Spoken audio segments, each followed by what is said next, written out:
The Reno2Z has an all-display front with thin borders on the top and sides, though the bottom bezel is thicker. The AMOLED display on the Reno2Z measures 6.5 inches diagonally and has good viewing angles. And it does get bright enough to be visible outdoors. The display is vivid and you can tweak its color temperature. The in-display fingerprint scanner on the Reno2Z is super quick and we had no issues using it. Oppo has located the selfie camera in a pop-up module. We also set up face recognition on the Reno2Z. This phone is quick to raise its pop-up module and scan for a registered face.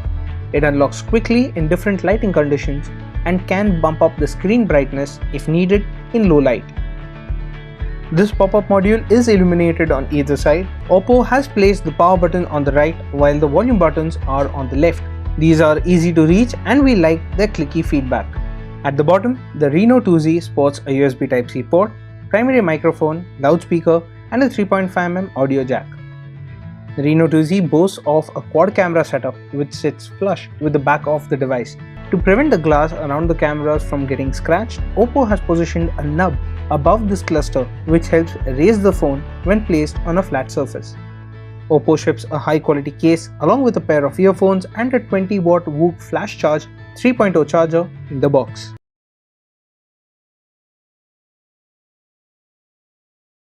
Oppo has its own Play Store alternative called App Market, which lets you download apps, and similarly there's Game Center for games.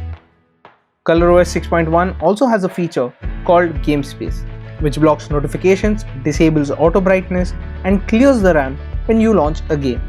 You can expand storage using the dedicated microSD card slot. We did not experience any lag or stutter while using the smartphone, and multitasking was a breeze.